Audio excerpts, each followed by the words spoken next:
Hello guys, I am Abu. ഞങ്ങളിന്നിപ്പോൾ ജിമ്മിന് പോവാണ്. അങ്ങനെ ജിം സെൻ്ററിലെത്തി. പിന്നെ ഡ്രസ്സെല്ലാം ചേഞ്ച് ചെയ്തു. അങ്ങനെ പിന്നെ ചെറുതായിട്ട് സ്ട്രെച്ചും എല്ലാം ചെയ്തു. അങ്ങനെ സ്ട്രെച്ചിനെല്ലാം കഴിഞ്ഞു. പിന്നെ അങ്ങനെ സൈക്ലിങ് ചെയ്തു.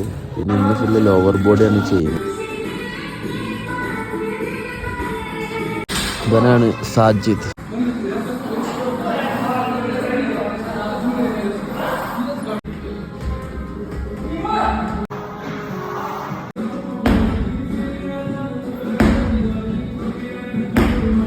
ഞങ്ങൾ 4 ആൾ വെച്ച് 2 ഗ്രൂപ്പാണ്ടായിരുന്നു.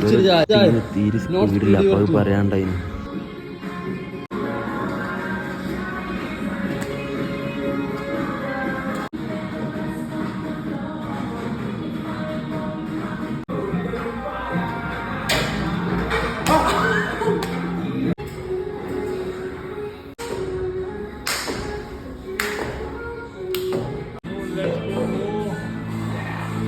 അങ്ങനെ ഫോട്ടോ എല്ലാം എടുത്ത് പിന്നെ ഡ്രസ്സെല്ലാം ചേഞ്ച് ചെയ്തു. അപ്പോൾ ഇന്നത്തെ വീഡിയോ ഇത്രേ ഉള്ളൂ. അപ്പോൾ ശരി, ബൈ.